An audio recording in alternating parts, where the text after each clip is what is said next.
Hello दोस्तों, आज आपको बताते हैं ईरान के राष्ट्रपति इब्राहिम रईसी की मौत कैसे हुई हेलीकॉप्टर क्रैश में।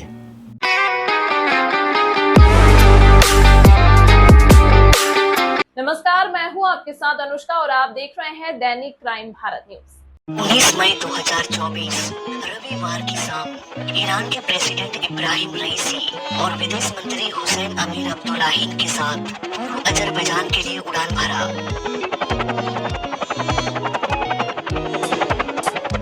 ये ईरान के पूर्वी बॉर्डर में है। यहाँ पर रईसी को एक डैम का उद्घाटन करना था। ये उद्घाटन की कुछ तस्वीरें हैं। प्रेसिडेंट रईसी के हेलीकॉप्टर के अलावा भी और 2 हेलीकॉप्टर उनके साथ इस उद्घाटन में आए हुए थे। प्रेसिडेंट के इस हेलीकॉप्टर में विदेश मंत्री के अलावा भी 3 लोग और हेलीकॉप्टर में सवार थे। इनके अलावा 3 क्रू मेंबर्स भी थे। उद्घाटन के बाद एक एक करके तीनों हेलीकॉप्टर ने उड़ान भरा।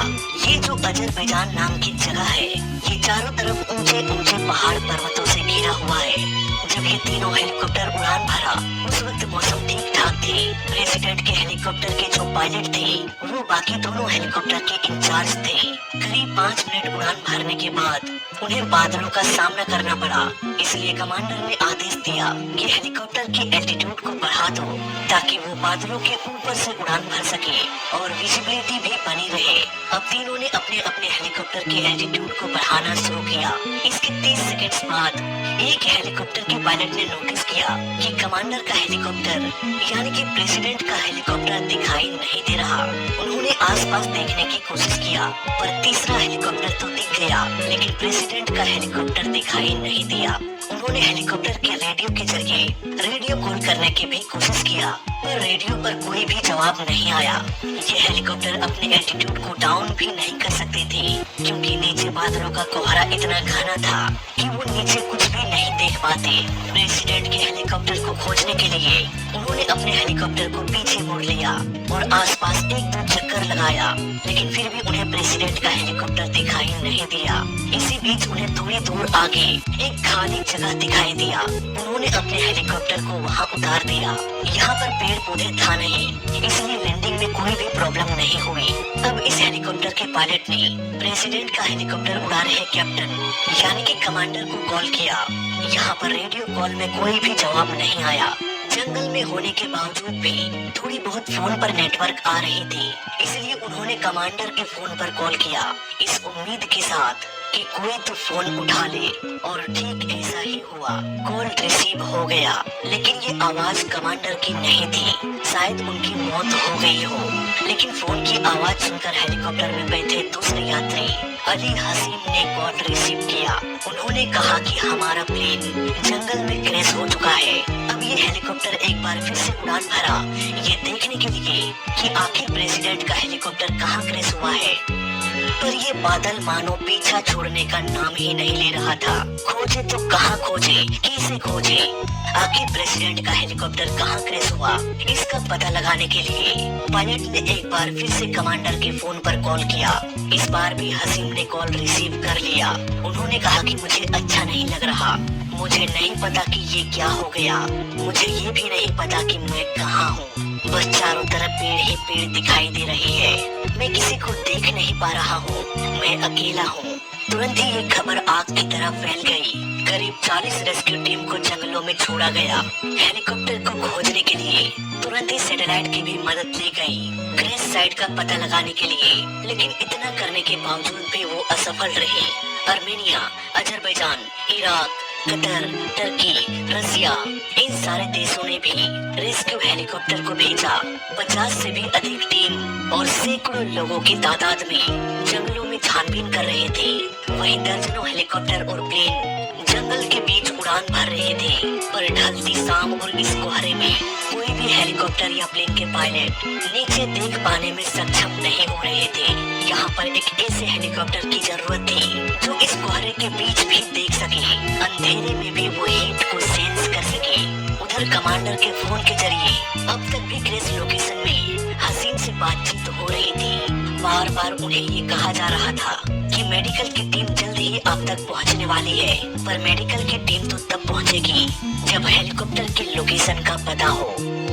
1 घंटा, 2 घंटा 3 घंटा गुजर गया, पर अब तक भी घटना स्थल का पता नहीं चल पाया। अब भी हसीन को यही झूठी तसल्ली दी जा रही थी कि मेडिकल की टीम आ रही है, पर कोई भी मेडिकल की टीम नहीं पहुंच पाई। घने कोहरे के साथ साथ अब अंधेरा भी बढ़ता जा रहा था, इसलिए अब ऐसे हेलीकॉप्टर की जरूरत थी जो कोहरे के साथ साथ अंधेरे में भी देख सके।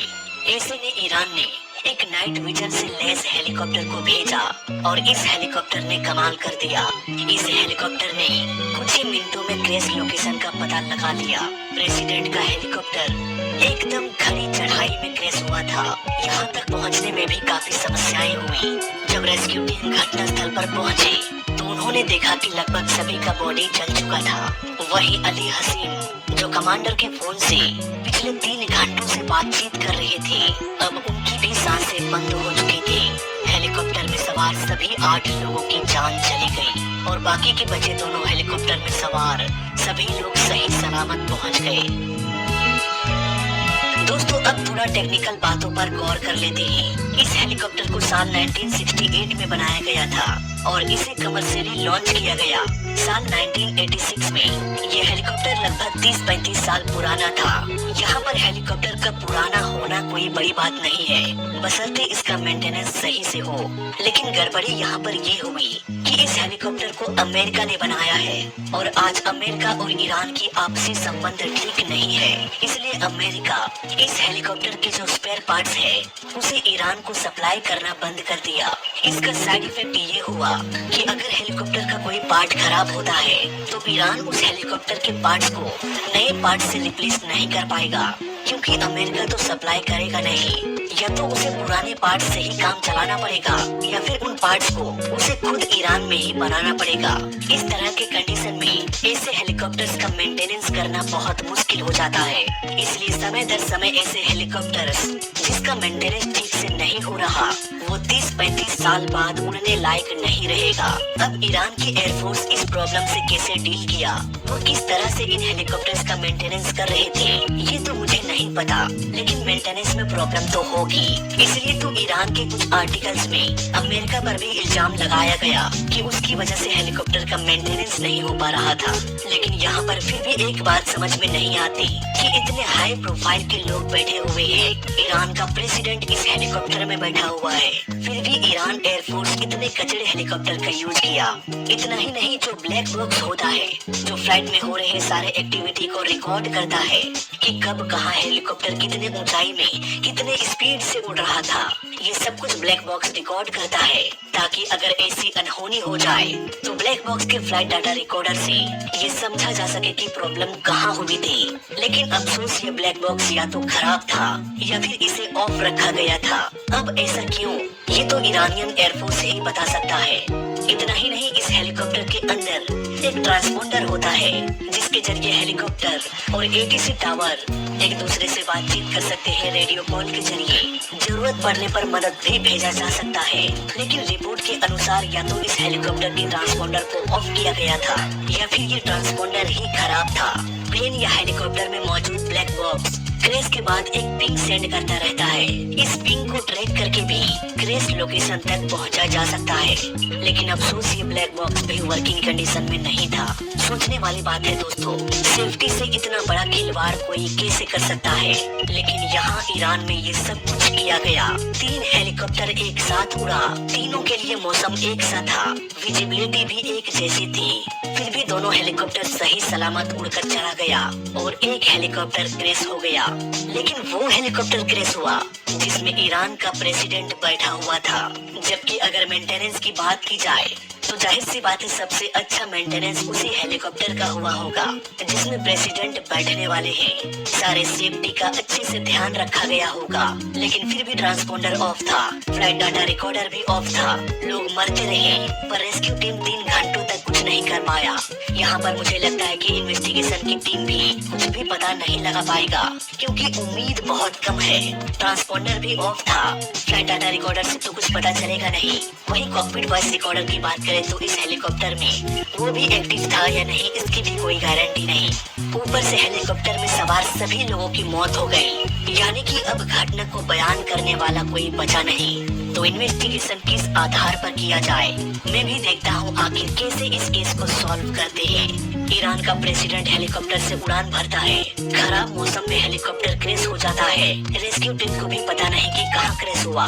वो प्रेसिडेंट के साथियों से बात करते हैं और ये दिलासा देते हैं कि मेडिकल की टीम जल्द ही आप तक पहुंच रही है। पर बात करते करते 3 घंटा गुजर जाता है, फिर भी मेडिकल की टीम नहीं पहुंच पाती। इवन हेलीकॉप्टर कहाँ क्रैश हुआ ये भी पता नहीं चल पाता। यहाँ पर अगर कोई फ्लेयर गन होता और बचे हुए पैसेंजर्स में से कोई फ्लेयर गन चला देता तो उनका लोकेशन का पता चल जाता। हेलीकॉप्टर का ट्रांसपोंडर अगर एक्टिव होता तो उनके लोकेशन का पता चल जाता। ब्लैक बॉक्स भी अगर एक्टिव होता तब भी उनके लोकेशन का पता चल जाता और शायद कुछ लोगों की जान बच जाती। यहाँ पर प्रेसिडेंट के हेलीकॉप्टर के साथ इतनी लापरवाही हो सकती है तो भाई आम आदमी कहाँ जाएगा। फिलहाल इस वीडियो में अभी तक के लिए बस इतना ही। इस केस पर जो भी रिपोर्ट आती है, इस केस पर जो भी इन्वेस्टिगेशन होता है, तमाम महत्वपूर्ण खबरों के लिए देखते रहिए दैनिक क्राइम भारत।